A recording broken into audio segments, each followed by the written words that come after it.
এই একেবারে চলে এসেছি।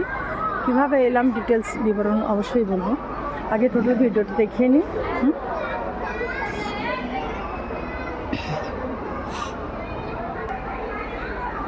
নিচের মন্দিরটা এখনও তুলিনি, ঘুরে গেলাম।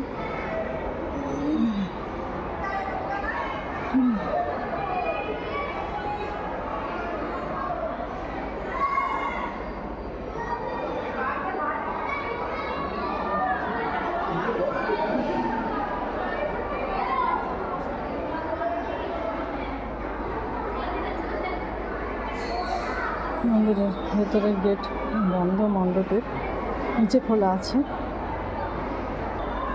জগন্নাথ, বলরাম, সুভদ্রা এবং লোকনাথ বাবা পাশে।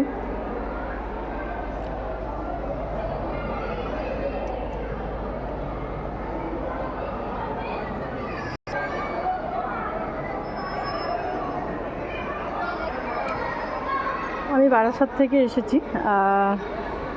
একটা ওই গাড়ি, বড় গাড়ি আর কি, মানে টেকার অটো নয়, ওগুলোকে বলে, গাড়ির নাম আমি বলতে পারছি না, টেকার টাইপেরই আর কি। এখানে গেস্ট হাউসও রয়েছে। হ্যাঁ, তো ওই গাড়িতে এলাম, আমার 1 ঘন্টা লাগলো।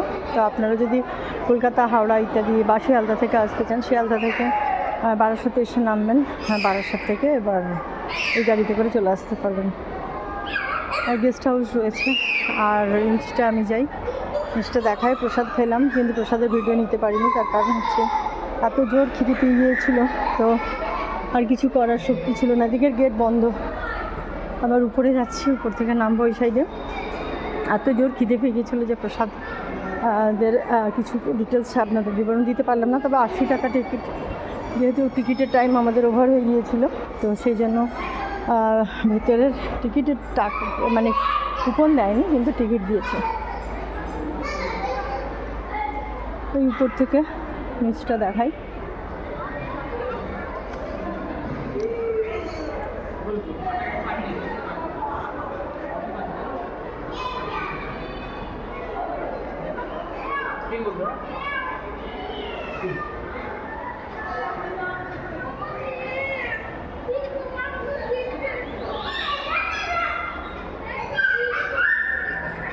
আমি তোমাদের রিলসও দেখিয়ে দিলাম,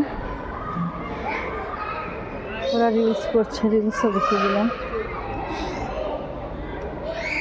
এবার নিচের মন্দিরের অংশ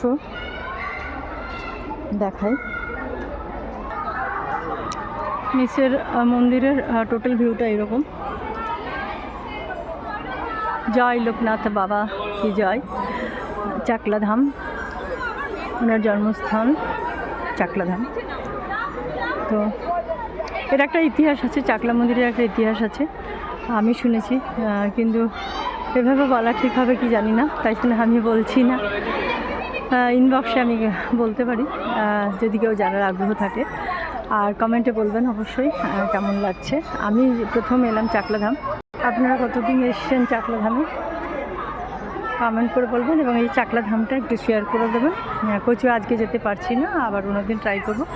কিন্তু এতটাই ডিস্টেন্স লাগলো আমার বাড়ি থেকে, অনেকখানি সময় লাগলো, আমার প্রায় 4-4.5 ঘন্টা সময় লাগলো। খুবই ক্লান্ত হয়ে গিয়েছিলাম। এখন এই একটু মুখ চোখ ধুয়ে খাওয়া দাওয়ার পরে একটু ফ্রেশ হয়েছি। থ্যাংক ইউ সবাইকে এতক্ষণ যারা আমার এই ভিডিওটার সঙ্গে আছেন, থ্যাংক ইউ, ভালো থাকবেন এবং এই ভিডিওটা অবশ্যই শেয়ার করবেন।